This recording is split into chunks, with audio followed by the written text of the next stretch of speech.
ರೇಣುಕಾಸ್ವಾಮಿ ಕೊಲೆ ಕೇಸಲ್ಲಿ ನಟ ದರ್ಶನ್ಗೆ ಮತ್ತೆ ಸಂಕಷ್ಟ ಎದುರಾಗಿದೆ. ಹೈಕೋರ್ಟ್ ಕೊಟ್ಟಿರುವಂತಹ ಜಾಮೀನು ಏನಿದೆ ಅದನ್ನು ಪ್ರಶ್ನಿಸಿ ಮೇಲ್ಮನವಿ ಸಲ್ಲಿಸೋದಕ್ಕೆ ಗೃಹ ಇಲಾಖೆ ಅನುಮತಿ ಕೊಟ್ಟಿದೆ. ಈಗಾಗಲೇ ಪೊಲೀಸರಿಂದ ಕಡತಗಳು ಕೂಡ ಗೃಹ ಇಲಾಖೆಗೆ ರವಾನೆಯಾಗಿದೆ.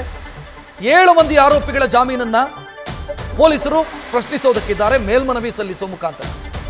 ಚಾರ್ಜ್ ಶೀಟ್ ಅನ್ನು ಇಂಗ್ಲಿಷ್ಗೆ ಟ್ರಾನ್ಸ್ಲೇಟ್ ಮಾಡಿದ್ದಾರೆ ಪೊಲೀಸರು. ನಾಳೆ ಸುಪ್ರೀಂ ಕೋರ್ಟ್ಗೆ ಮೇಲ್ಮನವಿ ಸಲ್ಲಿಸೋದಕ್ಕಿದ್ದಾರೆ ಎಸ್ಪಿಪಿ.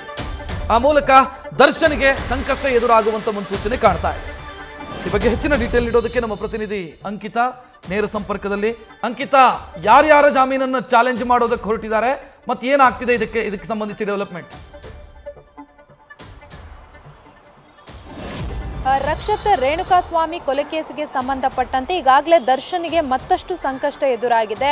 ಗೃಹ ಇಲಾಖೆ ಈಗಾಗಲೇ ಸುಪ್ರೀಂ ಕೋರ್ಟ್ಗೆ ಮೇಲ್ಮನವಿಯನ್ನು ಸಲ್ಲಿಸೋದಕ್ಕೆ ಅನುಮತಿಯನ್ನು ಕೂಡ ನೀಡಲಾಗಿದೆ. ಆ ನಿಟ್ಟಿನಲ್ಲಿ ಕಡತಗಳು ಹಾಗೆ ದಾಖಲಾತಿಗಳು ಎಲ್ಲವನ್ನ ಕೂಡ ಗೃಹ ಇಲಾಖೆಗೆ ರವಾನೆ ಕೂಡ ಮಾಡಲಾಗಿದೆ. ಡಿಸೆಂಬರ್ 13ರಂದು ಹೈಕೋರ್ಟ್ನ ಏಕಸದಸ್ಯ ಪೀಠ 7 ಜನ ಆರೋಪಿಗಳಿಗೆ ಜಾಮೀನನ್ನು ಮಂಜೂರು ಮಾಡಲಾಗಿತ್ತು. ಪವಿತ್ರ ಗೌಡ, ಅನುಕುಮಾರ್, ಪ್ರದೂಷ್ ಸೇರಿದಂತೆ ಜಗದೀಶ್ 7 ಜನ ಆರೋಪಿಗಳೇನಿದ್ದಾರೆ ಅವರಿಗೆ ಜಾಮೀನನ್ನ ಮಂಜೂರು ಮಾಡಲಾಗಿತ್ತು. ಈಗ ಆ ಜಾಮೀನಿಗೆ ರದ್ದು ಕೋರಿ ಈಗ ಸುಪ್ರೀಂ ಕೋರ್ಟ್ಗೆ ಮೇಲ್ಮನವಿಯನ್ನ ಸಲ್ಲಿಸೋದಕ್ಕೆ ಅಧಿಕಾರಿಗಳು ಎಲ್ಲಾ ರೀತಿಯ ಸಿದ್ಧತೆಗಳನ್ನ ಮಾಡಿಕೊಂಡಿದ್ದಾರೆ. ಬಹುತೇಕ ನಾಳೆ ಈ ಒಂದು ಮೇಲ್ಮನವಿಯನ್ನ ಸುಪ್ರೀಂ ಕೋರ್ಟ್ಗೆ ಸಲ್ಲಿಸಬಹುದು ಅನ್ನೋದ್ರ ಬಗ್ಗೆಯೂ ಕೂಡ ಮಾಹಿತಿ ಸಿಗ್ತಾ ಇರುವಂತದ್ದು. ಮತ್ತೊಂದು ಕಡೆ ಸುಪ್ರೀಂ ಕೋರ್ಟ್ನ ವಕೀಲರಾಗಿ ಅಂದ್ರೆ ಆನ್ ರೆಕಾರ್ಡ್ ವಕೀಲರಾಗಿ ಅನಿಲ್ ಸಿ ನಿಶಾನಿ ಅವರನ್ನ ಕೂಡ ರಾಜ್ಯ ಸರ್ಕಾರ ಈಗಾಗಲೇ ನೇಮಕ ಕೂಡ ಮಾಡಿದ್ದಾರೆ. ಜೊತೆಗೆ ಈಗಾಗಲೇ ಇರುವಂತಹ ಚಾರ್ಜ್ ಶೀಟ್ ಏನಿದೆ, 2 ಚಾರ್ಜ್ ಶೀಟ್, ಅದನ್ನು ಕೂಡ ಇಂಗ್ಲಿಷ್ಗೆ ಟ್ರಾನ್ಸ್ಲೇಟ್ ಮಾಡಲಾಗಿದೆ. ಹಾಗಾಗಿ ಪೊಲೀಸರು ಎಲ್ಲಾ ರೀತಿಯ ತಯಾರಿಗಳನ್ನ ಕೂಡ ಮಾಡಿಕೊಳ್ಳಲಾಗಿದೆ. ಜೊತೆಗೆ